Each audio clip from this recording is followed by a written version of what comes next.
Fairbanks Focus Alaska View is brought to you by the University of Alaska Fairbanks, Alaska's first university, and the Fairbanks Economic Development Corporation, bringing economic development to interior Alaska.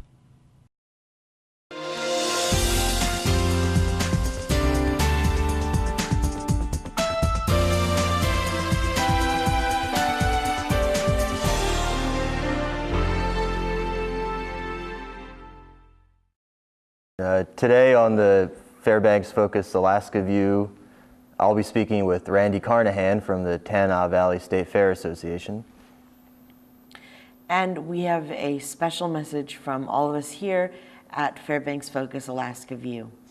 Fairbanks Focus Alaska View starts now. Welcome to the Fairbanks Focus Roundtable. Today we'll be talking about the Tanana Valley State Fair. The fair opens the first Friday of every August, every year in the Tanana Valley Fairgrounds. And here to talk about the fair with me is Randy Carnahan, the General Manager of the Tanana Valley State Fair Association. So Randy, welcome to the roundtable. Thanks for having me. You bet. So I guess to start off with, if we could, just a little bit of the history of the fair in Fairbanks, the history of the fair in the North Star Borough, how it got started. Sure, a long time ago. This is actually the fair's 81st year. The fair established as an organization in 1924, but there is evidence of an agricultural fair being held here in the valley as early as 1907. We actually have some old photographs of agricultural exhibits. It's sort of had its ebbs and flows over the years. There certainly were some years during the Depression and during World War II where there weren't fairs, but the group has just continued to get stronger and expand over the years, and we're at 81. That's amazing. Mm-hmm. And it was originally in downtown Fairbanks? Yes, in the Moose Lodge. It did travel around to several areas. I have some photographs of some of the exhibits in the Old Main School as well. They have been on our current site off College Road since 1952 due to a land swap agreement with UAF that helped us get some space to start. Oh, so UAF, that used to be UAF land? Part of the land, yes, and then the fair purchased part of its own. But starting in 1952, they've been there ever since. Mm-hmm.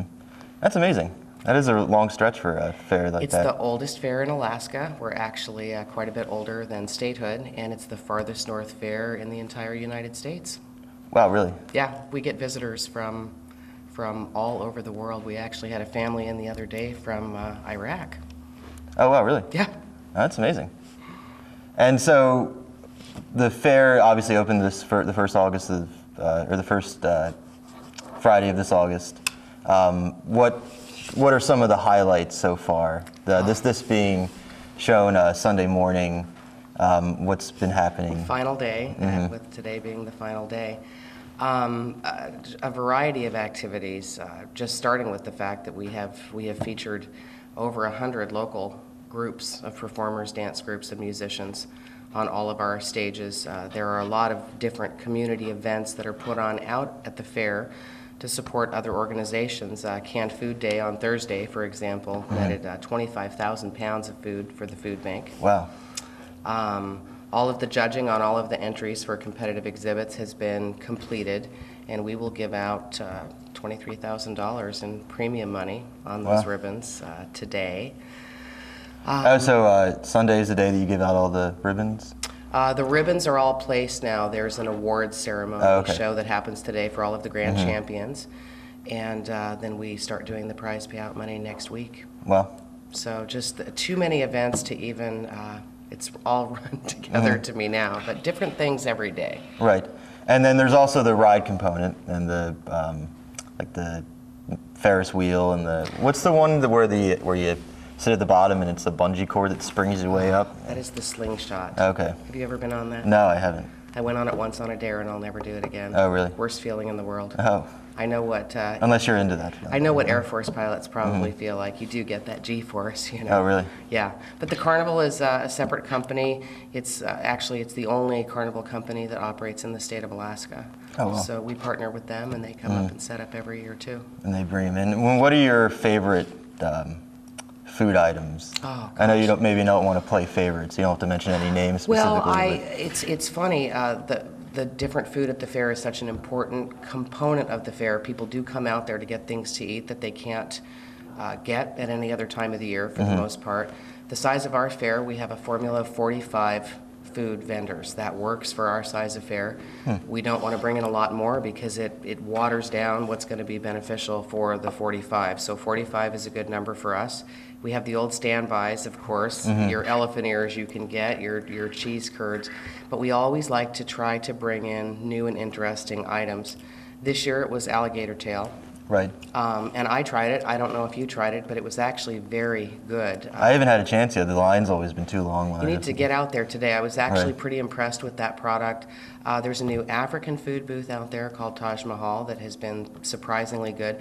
People come out to get their old standbys, but also to try new things. There's a sense of food adventure at the fair. We have people that come out every day on their lunch hour. They get a season pass, and we literally get a lunch crowd every day at noon. I have a lot of different things that I like. The turkey leg booth makes a turkey sandwich that they don't advertise very much. That's the best turkey sandwich I've ever had. It's not traditional fair food, but it's darn good. Oh, so that's some inside baseball there then. Yes, that turkey sandwich at the turkey leg booth is killer.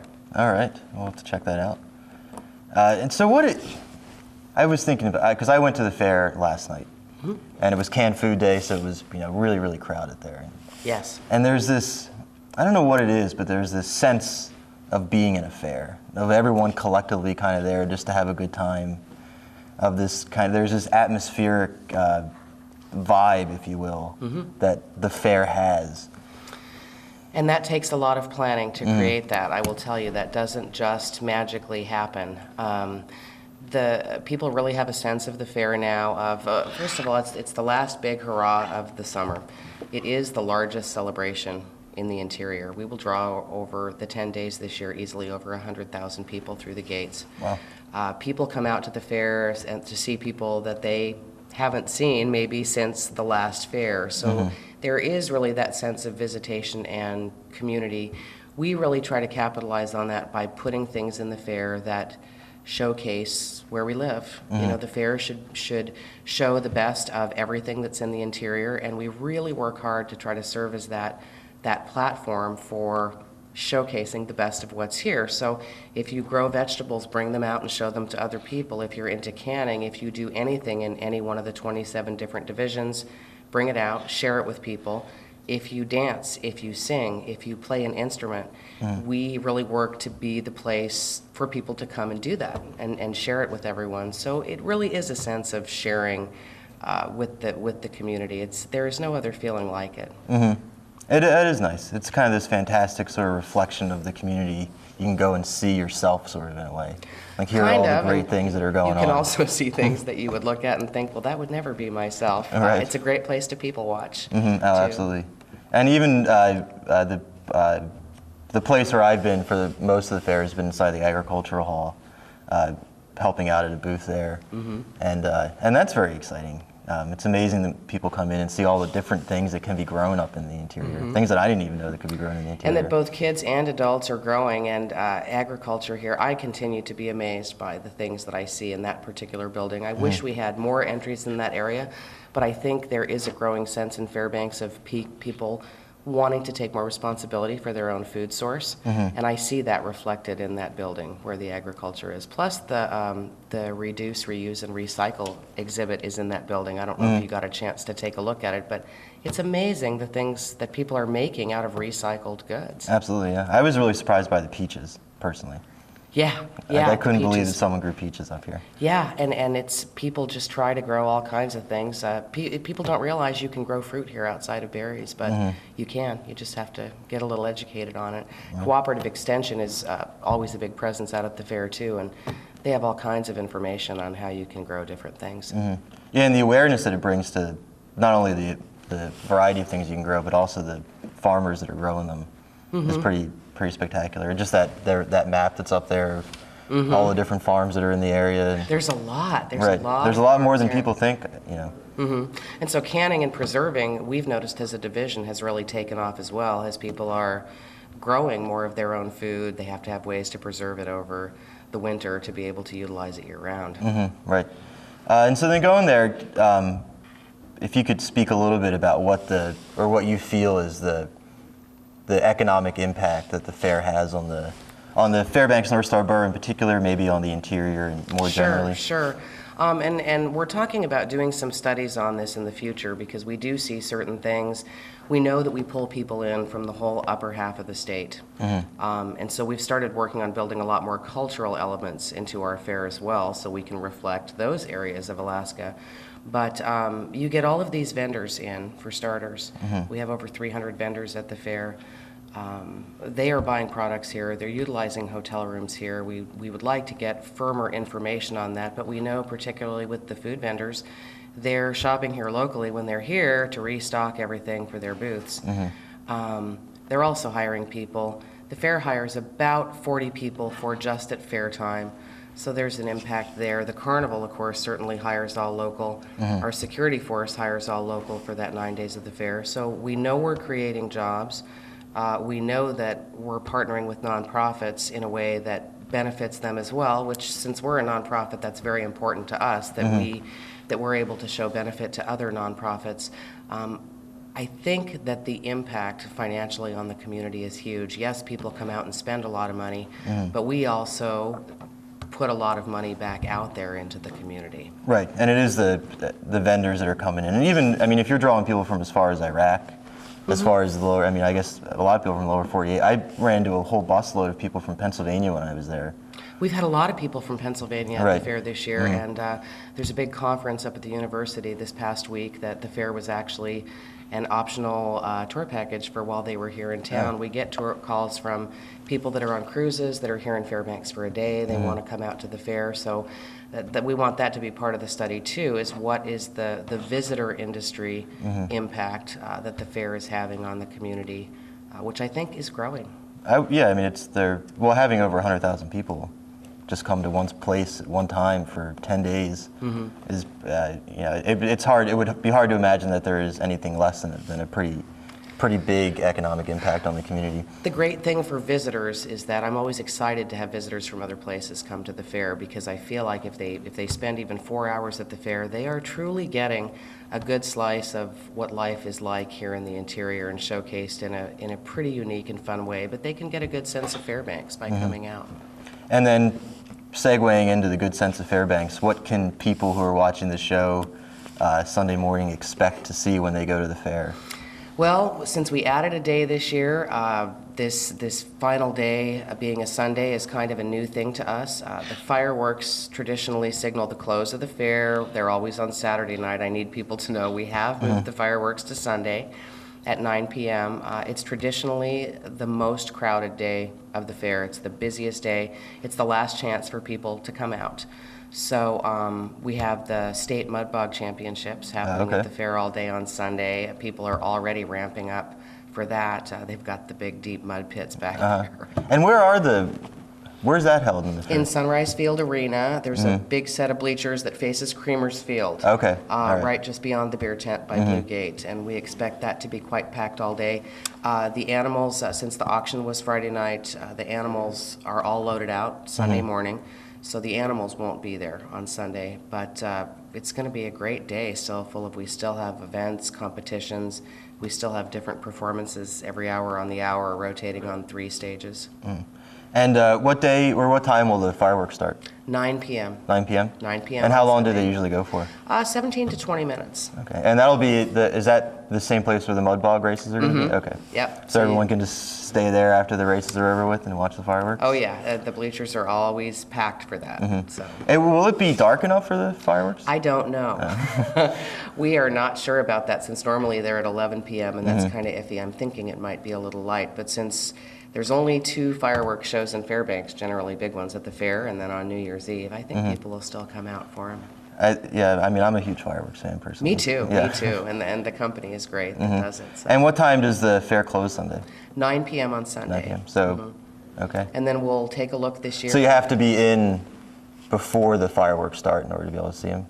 Well, you can see them from any place. Right. We know people that host big fair parties up at their homes in the hills to watch the fireworks from their deck. You can see them from any place, but we usually see quite a bit of traffic coming through starting at 8 o'clock and things get pretty pretty Pretty jammed good. up. So, Nice. so after. And all the food vendors and everything will be open then too. Oh so you can yes, go they will get stay your- open. The carnival may run until 11 or 12 o'clock that night. If Oh, they're well. busy, they'll keep going.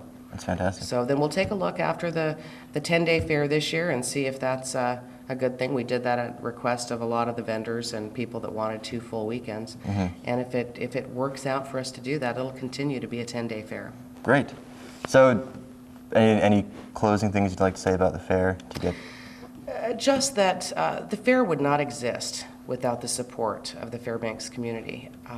That is the most important thing. As long as Fairbanks supports the fair and we are listening to them and giving them the fair that they want, it will always be there. But we actually have 3 times as many volunteers as we do have employees. It definitely is a Fairbanks-driven event, and it's up to Fairbanks to keep it going. Great. Well, thank you very much for being on the show. Thanks for having me.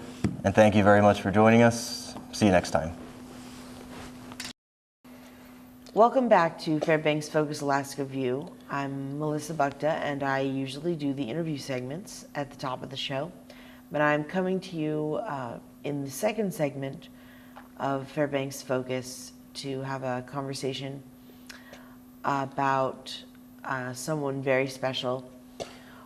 The UAF community has lost one of their best and brightest film students over the past summer. Adrina Knudsen, who was a camera operator and an amazing film student over at UAF, was involved in a tragic auto accident in Tasmania where she was doing film work there. And so I'm being joined by Sam McMisra and Don DeRocher, thank you, who are usually behind the camera, but we're coming to you now to talk about Adrina and work through her passing, because she was a vital part of the Fairbanks Focus team. So thank you guys for joining me this morning. Thank you. Yeah, thank you for having us.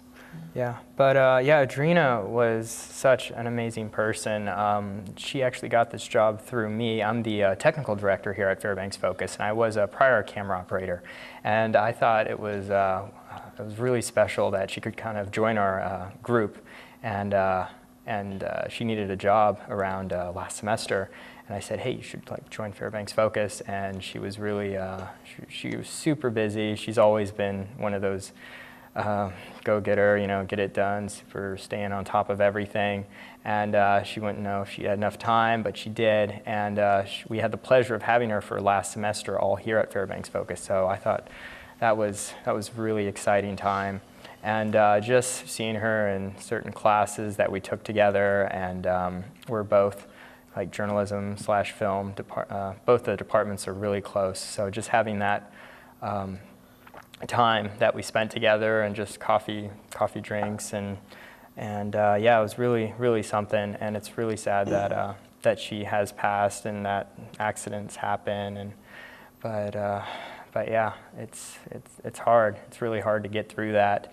And I actually knew last Monday from a good friend of hers, and he just called me, left me a voicemail. Was like, call me back, dude. He didn't even tell me what was up or anything. And it's like something just terrible's happened. Adrina's passed away, and right there, I cried. I was on my break over at one of the jobs I work at, and it's sad to lose someone so close like that after you've known them. And I wasn't even sure if I'd see her again, even when she came back. But now I won't even see her at all. So it's really something to find out, like, one of your closest friends have passed away. And I don't know, she was just one of those people that you could really rely on. I was always, even though she wouldn't answer her phone a lot, I remember. But in person, man, she was on top of everything, and she was just so positive and really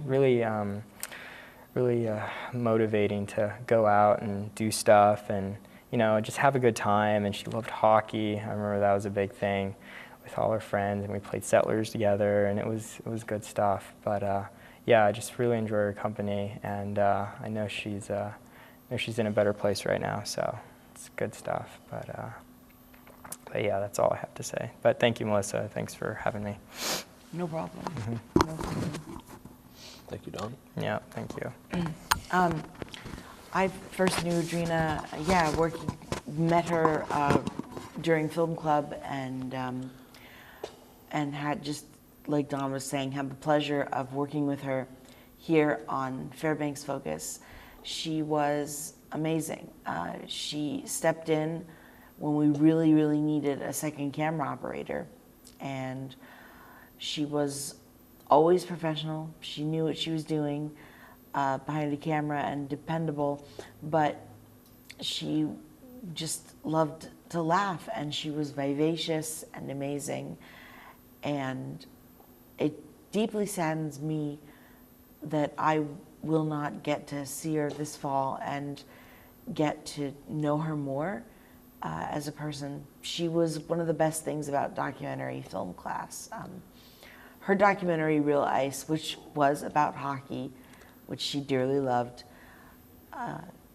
was one of the best films to come out of the class. And I enjoyed watching it very much. And she was always there when I needed help editing, or just advice on film, or just, talking about film.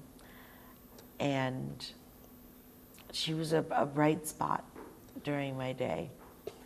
I'm going to miss her very much, and I just wish that I could have, get the chance to have a better relationship with her and become closer, because I know we would have worked together more, definitely. For her documentary, she actually asked me to write a piece for it, a guitar piece, a long time ago, and we both got really busy, and I couldn't get in hold of her. As Don said, I mean, she was a really hard person to get a hold of, especially through cell phone. Mm-hmm. So we played phone tag for a while, and I guess we just realized we were way too busy, and I never got to write that piece. I mean, I wrote it anyway because I was working on it, but it just never, I don't know, it never got to her, I guess. And you had acting class with Adrena. Actually, I had dance class with Dance Adrena. class. It was actually the first day I met her was first day of our freshman year. We both took beginning of ballroom dance, and it was a great class. It was absolutely fantastic, and she was one of my favorite people there. I mean, most of the other people were kind of, they had a hard time with the dances that we were learning, and it was kind of slow, but she picked it up quite quickly, and she was just a pleasure. I mean, a real fun person to dance with. And I actually took intermediate with her as well, and I worked with her a couple other times.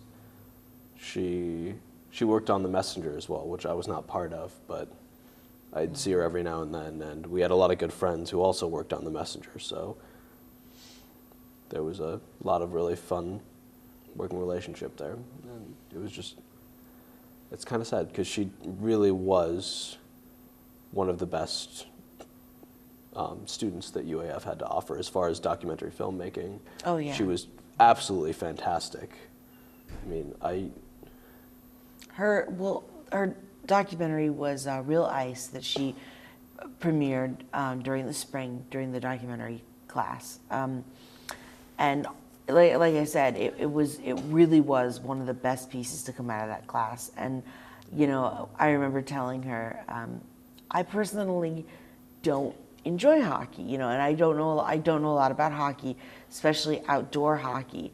But watching your documentary, it was just such a passionate piece, and it was so well done, and it was so well put together, and you just made me care. You made me care about everything. She was really going places in the film department. and she was actually working on a documentary in Tasmania And that's why she left. And you know, she'd been planning on traveling the world and doing so many amazing things as far as, you know, making documentaries and such. It's kind of sad. Or not kind of sad, it's really sad. Extremely sad. Adrena will be missed so much by the student body and especially by us here at Fairbanks Focus. Yeah. She was fantastic to have behind the camera. I mean, we have 2 cameras at Fairbanks Focus. We have one that's really, really awesome and works perfectly. And we have another one that if you touch it wrong or look at it wrong, it kind of, well, it's really hard to handle. And Adrena could work that one like nobody's business. I mean, I've never seen anyone just go at it like that. Yeah, she was more than willing to jump in and just be like, "I'll take it. I'll do it. I will work with Dopey." That's what we all decided to call it. Yeah, and well, we didn't realize there was a trick to Dopey before that, so all our hard work was rather kind of moot. It was Yeah. fun. But she always had a smile. She always came in happy, energetic, and excited to work. And she always seemed that way for everything, which was really refreshing to find someone who was really passionate about what she was doing. Exactly. We were seat buddies in documentary class, and just every day was filled with laughter and inside jokes and goofy humor. Because I mean, Rob Prince's classes are always filled with things like that. But yeah, my favorite part about working at Fairbanks Focus was just having, finished a show and everything, and we would all go upstairs and edit with Dawn and just laugh and talk about lunch and getting together to play Settlers of Catan. I guess in closing, not just UAF, but Fairbanks, the world, and I guess everywhere has lost one of the most amazing people it will ever know. Much too soon. Much, much too soon. Adrena, we love you. We'll miss you very, very much. And it was a pleasure getting to know you and having you as a friend. If you are a UAF student or a faculty member or a staff member who is having trouble dealing with the loss, or just a member of the community in general, the UAF Health and Counseling Center is available. They have been informed of Adrena's passing, and there are people there who are willing to talk and help you through the grieving process. So from all of us here at Fairbanks Focus, I'm Melissa Bukta, and thank you so much for watching.